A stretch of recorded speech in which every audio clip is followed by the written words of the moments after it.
কেন আপনি নামাজ ছেড়ে দেন? নামাজ ছেড়ে দেওয়া জাহান্নামে যাওয়ার সবচাইতে বড় কারণ। হাসরের মাঠে সব মানুষ আল্লাহর সামনে দাঁড়াবে, এ ব্যাপারে কোনো সন্দেহ? কিয়ামতের দিন হাসরের মাঠে যখন সব মানুষ হাজির হয়ে যাবে, রব্বুল আলামিন হাসরের মাঠে সমবেত সকল মানুষদেরকে লক্ষ্য করে বলবেন, সবাই আমাকে সাজদা দাও। দুনিয়াতে আজান হয়ে গেলে মসজিদে গিয়ে যারা আল্লাহকে সাজদা দিত, সঙ্গে সঙ্গে তারা সাজদায় পড়ে যাবে। কিন্তু যারা আজান হলে ঠিকমতো নামাজ আদায় করত না, সেই সকল বেনামাজিগুলো চরম ক্ষতিগ্রস্ত হবে।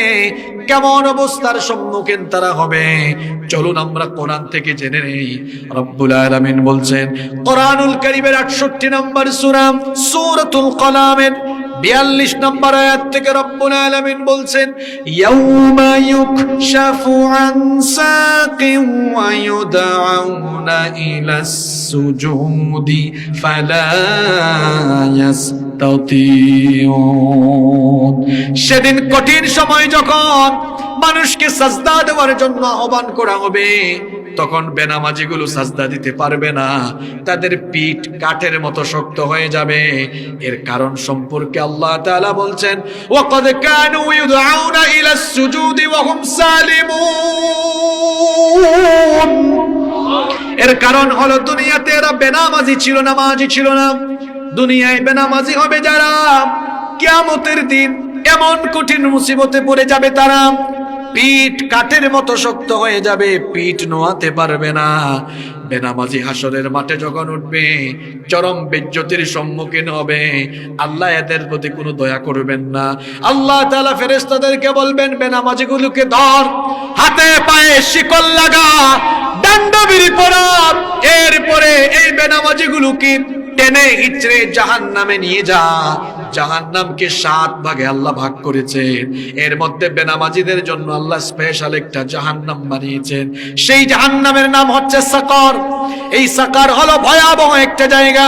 সেখানে যখন বেনামাজিগুলোকে বেড়ি লাগিয়ে, শিকল লাগিয়ে টেনে হিচড়ে নির্লজ্জতার সাথে সেই ভয়াবহ আগুনের দিকে না হবে, ওই জাহান্নামের দায়িত্বে নিয়োজিত থাকা ফেরেশতারা তাদেরকে আটকে দিয়ে জিজ্ঞেস করবে। রব্বুল আলামিন কোরআনে কারীমে বলছেন, ইয়াতাসাআলুনা আনিল মুজরিমিন মা সালাকাকুম ফি সাকার। সাকার নামক ভয়াবহ জাহান্নামের অধিবাসীদেরকে প্রশ্ন করা হবে, কি কারণে তোমরা এই ভয়াবহ জায়গায় এসেছো? কেন তোমরা আজকে এখানে আসলে? তখন তারা জবাব দিবে, অনেকগুলো কারণ আছে, তার মধ্যে এক নাম্বার কারণ হলো ক্বালু লাম নাকু মিনাল মুসাল্লিন। আমরা মুসল্লি ছিলাম না, আমরা নামাজি ছিলাম না। এই জবাব দেওয়ার পরে খুব আদর যত্ন শুরু হবে, তাই না? কথা বলছেন না কেন? হ্যাঁ যুবক ভাইরা এদিকে তাকাও। এত ওয়াজ দিয়ে কি হবে যদি 5 ওয়াক্তের নামাজই ঠিক না থাকে? বেনামাজিরা কঠিন শাস্তির সম্মুখীন হবে। কোনো আমল সম্পর্কে আগে প্রশ্ন করা হবে না। রোজার ব্যাপারে আগে প্রশ্ন হবে না, যাকাতের ব্যাপারে, হজের ব্যাপারে, দান সদকারের ব্যাপারে, ইকামতে দিনের ব্যাপারে, কোনো কিছুর ব্যাপারে আগে প্রশ্ন হবে না। নাম্বার 1, 1 নাম্বার প্রশ্ন, গোলাম ঠিক মতো নামাজ আদায় করেছো কিনা? নামাজ হচ্ছে ইসলামের সকল ইবাদতের মাথা। কেন ইবাদতের মাথা? সেটারও একটা ব্যাখ্যা আছে। সমস্ত ইবাদতের বিধান এসেছে দুনিয়ায়। রোজার বিধান এসেছে দুনিয়ায়, হজের বিধান এসেছে দুনিয়ায়, যাকাতের বিধানও এসেছে দুনিয়ায়, হালাল হারামের সকল বিধান এসেছে দুনিয়ায়। কিন্তু একমাত্র ইবাদত, ইসলামের একমাত্র ইবাদত হলো নামাজ। এই নামাজ দুনিয়াতে ফরজ করা হয় নাই। এই দুনিয়াতে 7 আসমানের উপরে, সিদরাতুল মুনতাহার উপরে, মেরাজের রাতে রব্বুল আলামিন তার হাবিবকে তার সান্নিধ্যে নিয়ে গিয়ে নামাজ আমাদের জন্য উপহার দিয়েছে। কি বুঝেছেন? নামাজ ফরজ হয়েছে সবার উপরে। নামাজ ফরজ হয়েছে কোথায়? সব ইবাদত ফরজ হয়েছে দুনিয়ায়, একমাত্র ইবাদত নামাজ ফরজ হয়েছে দুনিয়ার উপরে। আল্লাহু আকবার। এর মানে কি? এর মানে হলো সব ইবাদতের মাথা হলো, জোরে বলেন, আরবিতে এই জন্য একটা প্রবাদ আছে, আস-সালাতু হিয়া রাসুল ইবাদা, নামাজ হচ্ছে ইবাদতের মাথা। কেন ইবাদতের মাথা?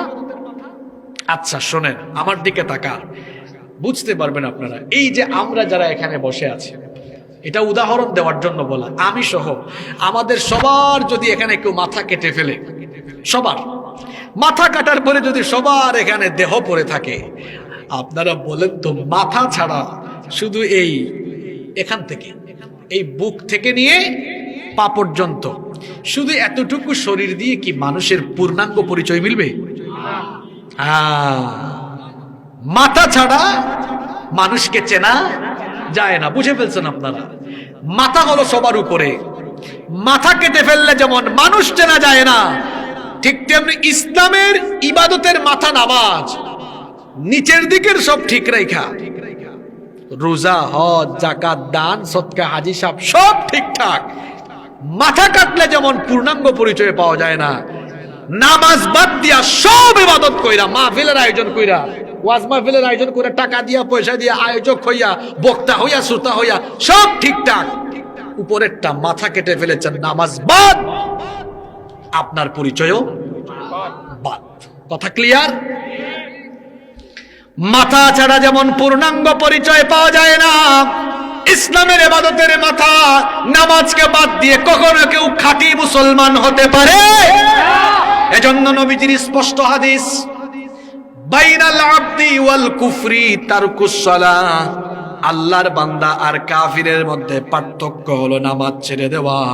আল্লাহর বান্দা কোনোদিনও নামাজ ছাড়তে পারে। নামাজ হচ্ছে আল্লাহর গোলামের সবচাইতে শ্রেষ্ঠ নমুনা।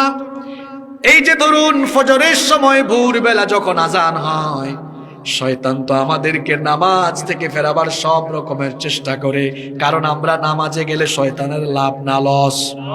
আরো জোরে বলেন, লাভ না লস? এই জন্য আমরা রাতের বেলা যখন ঘুমিয়ে যাই, শয়তান তখন ঘাড়ের মধ্যে 3টা গিরা লাগায়, প্রত্যেকটা গিরার মধ্যে এই মন্ত্র পড়ে ফু দেয়, রাত অনেক লম্বা, তুই আরাম করে ঘুমা, ঘুম থেকে উঠার দরকার নাই। মুয়াজ্জিন সাহেব ভোরবেলায় বলেন, আস-সালাতু খায়রুম মিনান নাওম, ঘুম থেকে নামাজ উত্তম।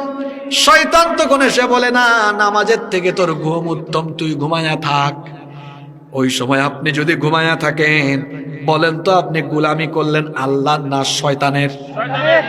আর আপনি যখন ঘুম থেকে উঠে মসজিদে চলে গেলেন, আল্লাহকে গিয়ে সাজদা দিলেন, বলেন তো গোলামিটা হইল কার?